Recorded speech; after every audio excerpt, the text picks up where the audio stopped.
Hej med jer. Vi har endnu en ny feature fra vores røntgenrum nede i Center A, vi gerne vil fortælle om kort. Det handler om de løse detektorer, vi har hernede.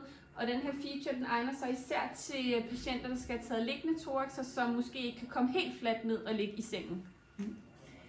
Det vores røntgenrørdetektor kan, er, at de kan snakke sammen i forhold til den vinkel, som man har detektoren i, hvis man vel og mærke også husker at lægge detektoren i den rigtige retning i forhold til patienten.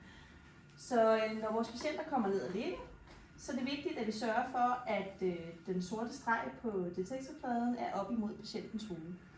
Gør vi det, og har patienten liggende nu eksempelvis i en skrå retning, kan vi få vores røntgenrør til at gå i vinkelret i forhold til detektorpladen, så vi sikrer os det mest lige billede, i hvert fald i forhold til, hvordan den vinkler. Så den snakker sammen og finder selv ud af, hvilken vinkel der skal til, for at røntgenrøret og detektoren er vinkelrettet. Yes.